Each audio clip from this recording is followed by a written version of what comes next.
What's going on, everybody? It's me, 4Man from 4Man Gaming, and welcome back to BeamNG.drive, where today we are running the latest update version. We're running the latest version of BeamNG.drive, which is 0.4.2.0. Now, not much is. There's a lot of changes in this version of the game, but the most important change, and it's actually an addition, is what you see here. This is the Hirochi SBR4, the latest and greatest innovation from the developers behind Rigs of Rods.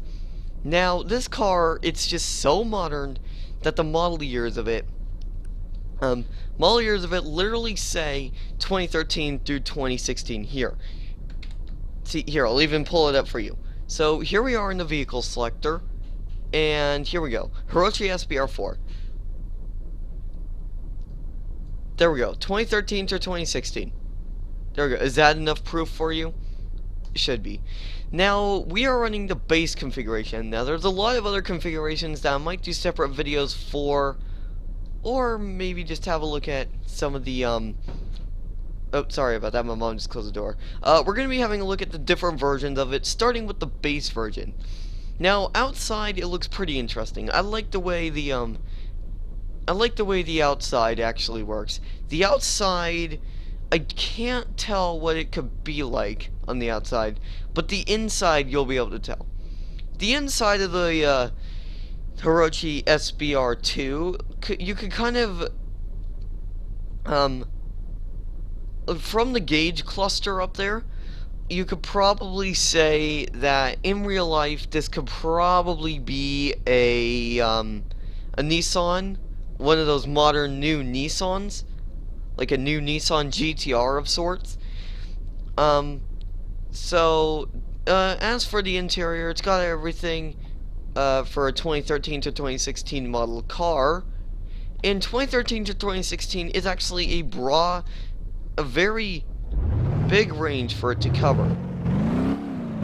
Now, the Hirochi SBR4 is actually meant to be a supercar,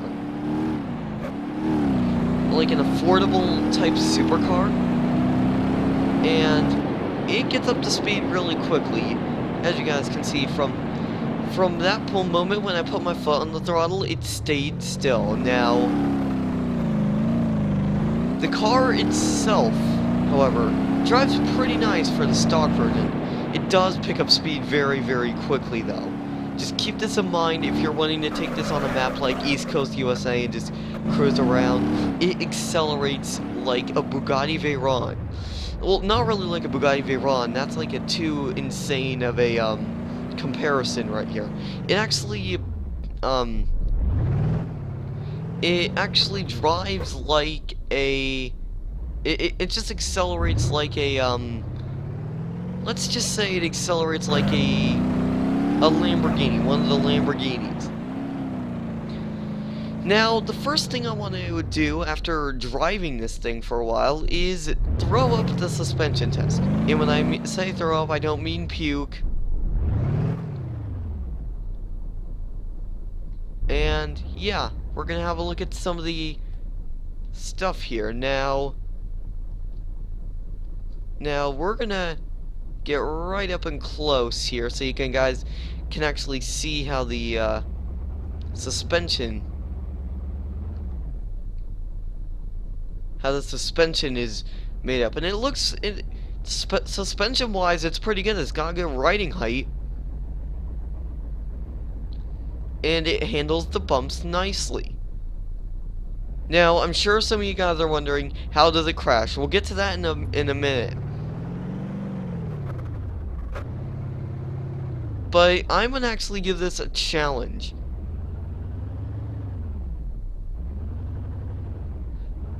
If this car can make it over all of these, then I'll be surprised. Now, even when you want to go slow, it still has a tendency to increase the speed. And the brakes, see, look, watch this. I'll go up to 60 miles an hour, brakes, I swear, these are just powerful brakes.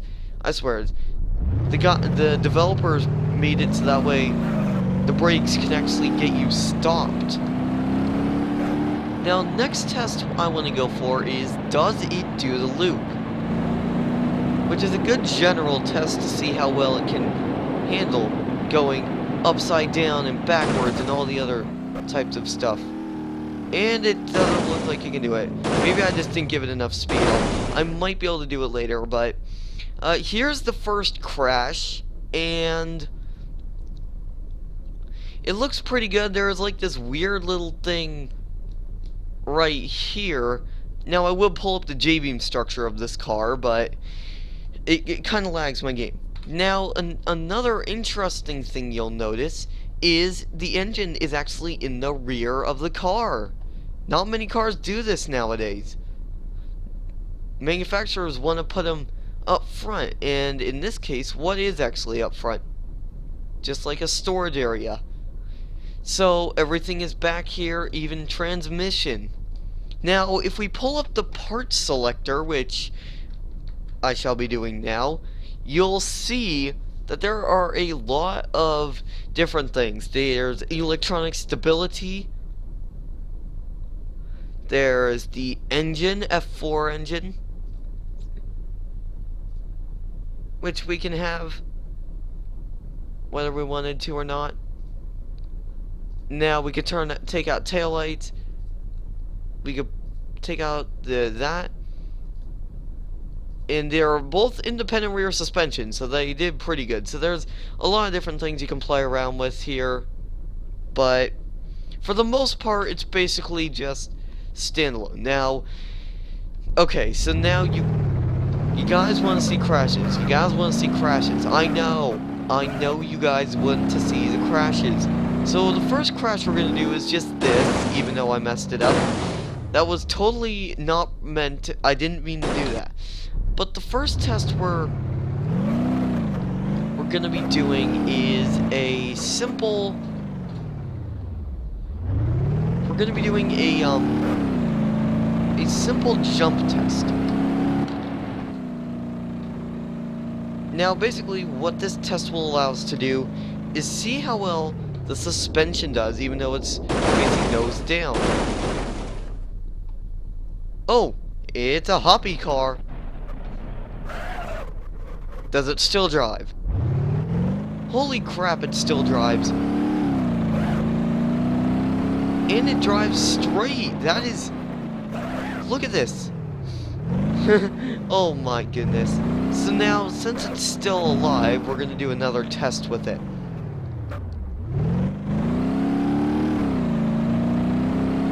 Alright, we're going to do a 50-mile-an-hour crash into these things.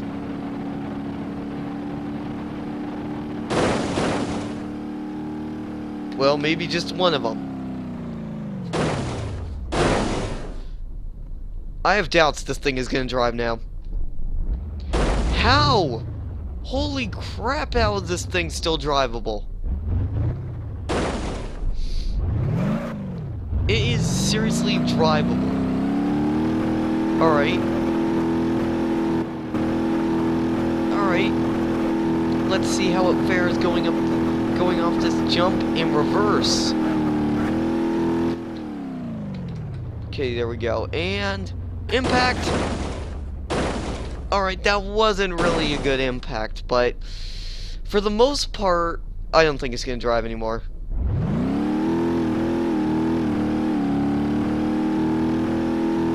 Alright, it will probably still drive, but yeah. Alright, next crash we're actually going to need to back up a little bit for. Basically, what we're going to want to do is we're going to do a crash at a basically, oh geez, camera angle. They really do need to fix that. So we're going to do a crash, another 50-mile-an-hour crash.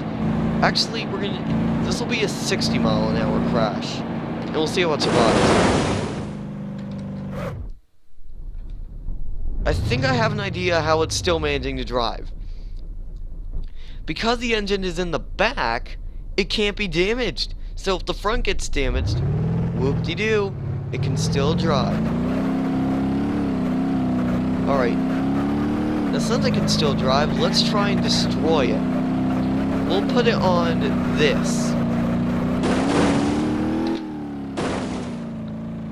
Alright, that did not seem to do anything useful. So now, let's back it up even further, and I'm gonna do an interior crash.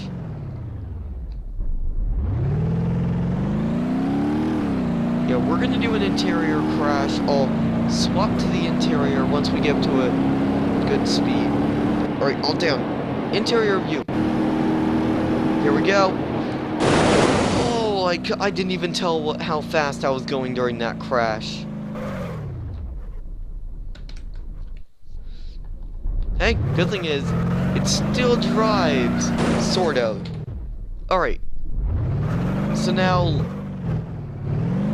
we'll do one more crash, and then we're gonna have a look at a different version of it. Now, some of you guys may have noticed this feature in the back. Before you go down and comment in the comment section, I didn't think I could go run up.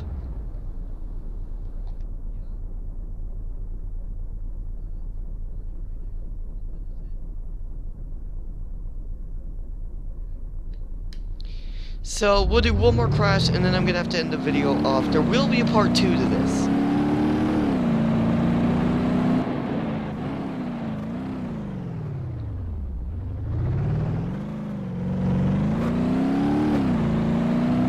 Alright, so here's what we're gonna do. We're gonna do a big crash, well, down at 79 miles an hour. Alright, so apparently, oh, there goes the wheel again. Whee! Okay, apparently we're going up a ramp. Alright, that was a weird thing. But, yeah. Anyways, guys, I'm gonna have to wrap this video up here. Sorry for the short video. If you guys enjoyed the video, a like would be greatly appreciated. Also, if you haven't yet subscribed, as videos will be starting to come on back here soon enough. So, anyways, guys, thanks for watching, and I'll catch you next time.